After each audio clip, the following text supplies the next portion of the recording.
Hello and welcome to another installment of Teaching Writing in College, where the driving question is how can instructors in higher education leverage theory, science, pedagogy, and craft most effectively to help their learners with writing? And so I thought I would name this episode Injecting Sanity into Your Teaching, or Injecting More Sanity into Your Teaching.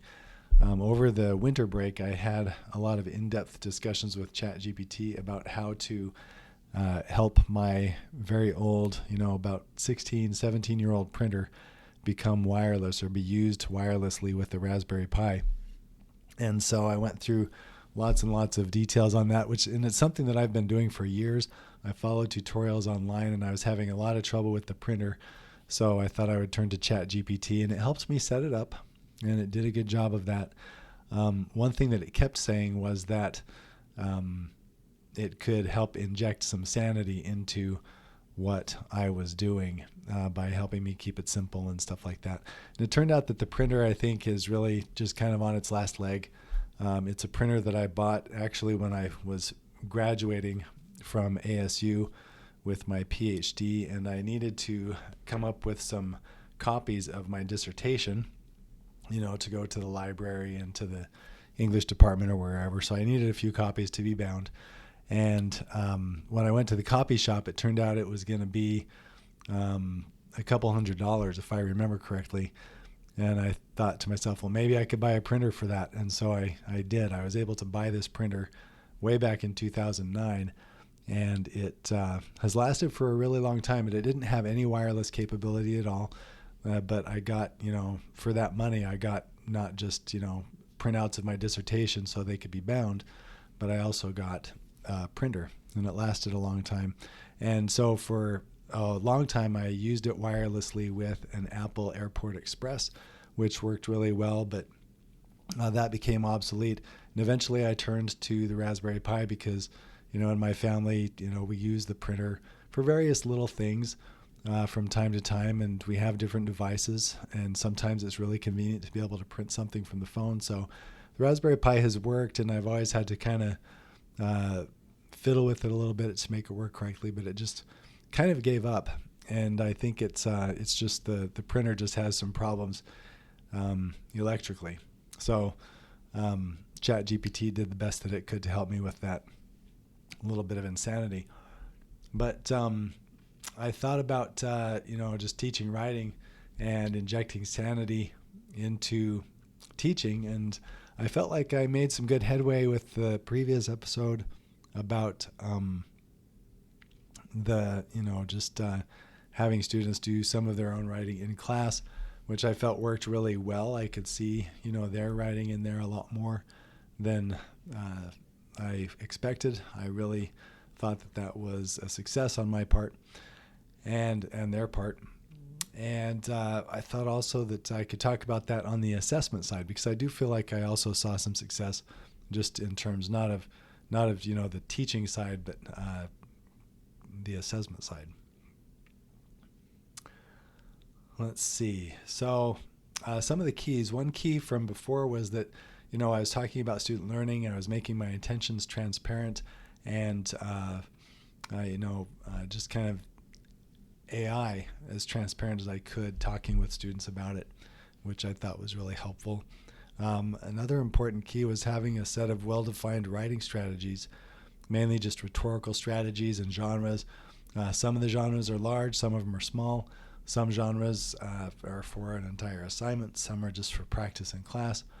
But my example from last time was on the teaching side. I talked about a summary and how I taught them about summaries. I provided some examples of summaries, gave them a chance to go in and type out their own summaries in class, and so that's what I did before. Excuse me. On this episode, I think it also is helpful to inject some sanity by grading consistently with how we cover rhetorical strategies and writing knowledge. That takes some of the guesswork out of grading, because if you're kind of consistent between what's being taught and how it's being demonstrated, and then also how it might play out in a student's particular document, then it takes some of the guesswork out.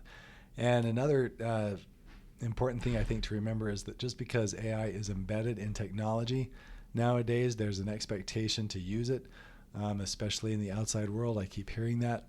It doesn't mean that genres or audience expectations go away.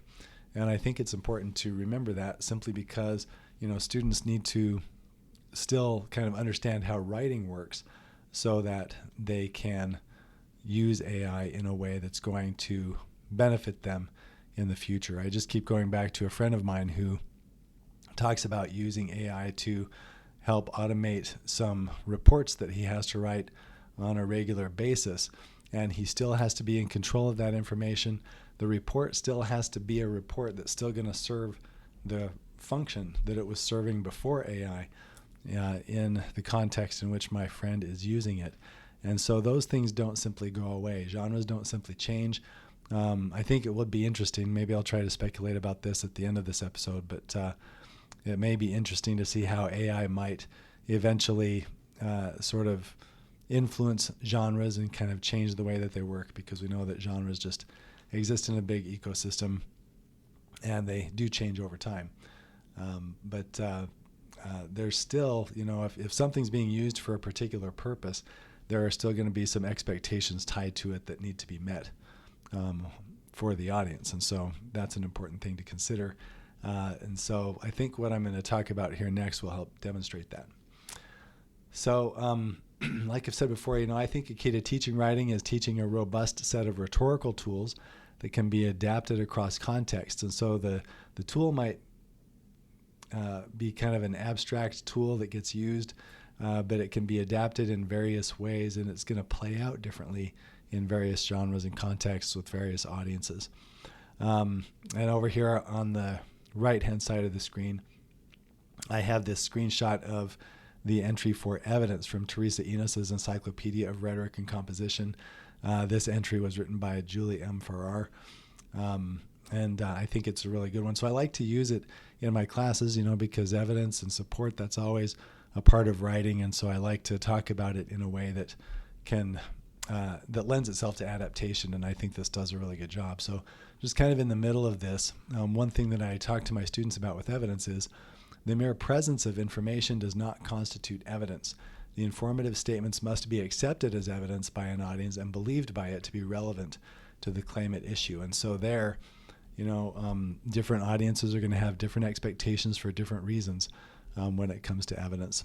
And so if we go back to the left-hand side again, if I'm working with a genre like a movie review in one of my classes, and I go through just a brief rocks analysis of it, a recurring occasion, a new movie opens in theaters, that's something that happens all the time, and that's kind of what leads to movie reviews. And audiences for movie reviews might have this question on their mind, is it worth my time and money? And of course, this is probably a simplified version of a rocks analysis here, but just a brief one for demonstration purposes. So that's the recurring occasion. And content. Content of a movie review is a basic evaluation of the movie, and the evidence is reviewers' observations. And so it's kind of about the quality of the movie, how well it meets expectations for whatever type of movie it is.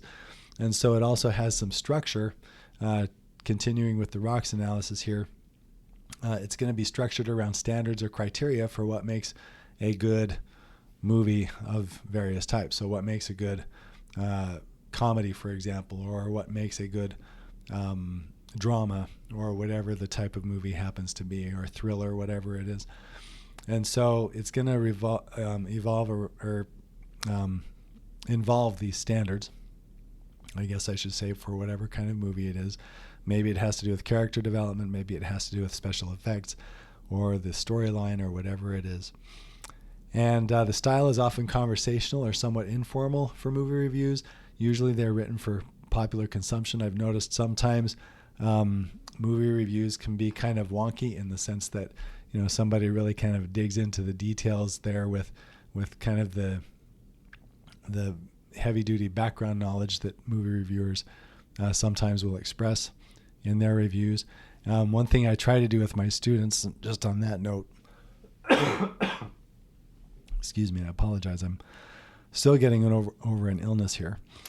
But I try to, as models, I like to try to find movie reviews or other kinds of reviews that are written for popular consumption, where maybe the author doesn't geek out too much on their vast background knowledge of a particular genre or director or something like that. But so anyway, just kind of a brief overview of movie reviews. But one thing that's really important here, just for our purposes, is in content, the evidence that's probably expected in movie reviews and also lots of other kinds of reviews is the reviewer's experience with whatever they are reviewing. And so that's something that I think is really important to consider here. Let's see. So another aspect to that, though, if evidence for reviews often comes from the writer's experience with the thing being reviewed, AI often gets its evidence from its training data, which might include something like Google or Reddit, etc. I think AI still looks at Reddit. I remember there being a controversy about that a little while back. But in my classes last fall, sometimes I would have reviews that would kind of refer to obscure users or viewers with kind of generalized summaries of preferences, the kind of thing that you would see on Amazon with the little AI reviews of, it's kind of an AI overview of user reviews and things like that. So I would see some of that language in there, and at that point I could tell, it's not the writer, it's not the student's experience with what they are reviewing that is being offered as evidence here. It's, kind of a summary of somebody else's. And so to me, that kind of points to AI use.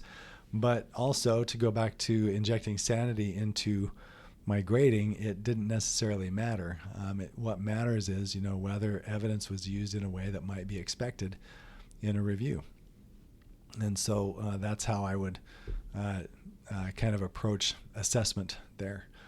And so instead of descriptions or observations from the movie and commentary on those, AI might say something like, many viewers reported, and then give a little spiel about that. And so that's what I did, and just would make a comment and mark accordingly when it came to use of evidence. And so I think it will be interesting to see how AI impacts writing by influencing the way that genres evolve. In the future, maybe evidence gleaned from users on Reddit could become a common and accepted form of evidence in movie reviews. It's hard to know, and it would help, just as a writer or as a teacher, for me just to kind of read movie reviews once in a while as I am, if I use that as a genre for a project. I have this other comment here. Maybe this will stay consistent with how writing with AI might work in the real world. I'm trying to remember what I was thinking there when I wrote that, except to say that I think the in the real world, some of those expectations for evidence are still going to exist. The ones that existed before. It depends on what the writing is, what genre it is, and how that genre is used, what the audience expectations might be. And so I'm trying to do that in my classroom, and also in the real world, those expectations are still going to exist. And so I think that's what I was thinking there. I guess I'll just wrap up and say thank you. I really appreciate it. I hope that this is useful to you as I continue to reflect on things that I've been doing in my classes. And I hope that you can continue to inject some sanity into your teaching as ChatGPT expressed it to me over the winter break. So thank you so much. I hope you can like and subscribe. And if I just hope that everything goes well for you as you continue your teaching this semester. So thank you so much, and I will talk to you again next time.